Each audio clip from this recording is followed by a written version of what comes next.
Why do so many of us feel like we're never quite happy? A few years ago, I got frustrated so easily. The smallest things could ruin my day, and I'd get upset, stay quiet, and replay conversations in my head. And I was constantly asking myself, why am I the one that giving more? And why don't people understand me? Why doesn't anything go the way I hoped? These days, I wake up looking forward to most morning. Not because my life is perfect, but because over the past few years, I've slowly changed the way I think. If I had to narrow it down, there are three ideas that changed my life. The first is stop treating relationships like a balance sheet. I used to keep score all the time. If I did something for you, would you do the same for me? If I gave more, would you give more back? I thought I was protecting myself, but I was not. I was turning every relationship into a transaction. That changed after I became a mom. I don't love my children less on the day they give me nothing back. I don't keep score when they're having a hard day. And that's when it hit me.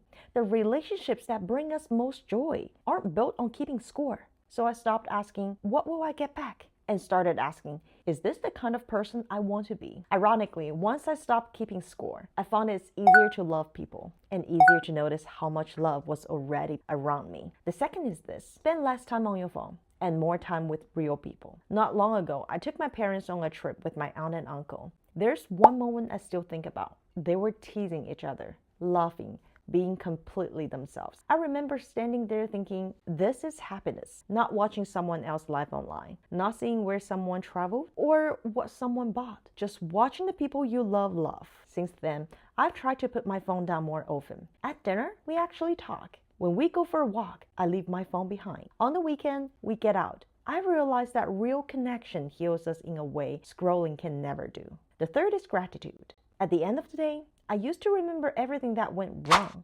Now I write down a few things that I'm grateful for. Sometimes it's something as small as my daughter giving me a hug. Sometimes it's a beautiful sunset or a real good meal. At first, it didn't seem like much, but after a while, something changed. I realized my life had always been full of good moments. I just wasn't paying attention. These days, I don't think happiness comes from having more. I think it comes from paying attention to what matters. So often our attention gets pulled towards what we don't have, what we have lost, or what someone else seems to have. Maybe the problem isn't that our lives aren't good enough.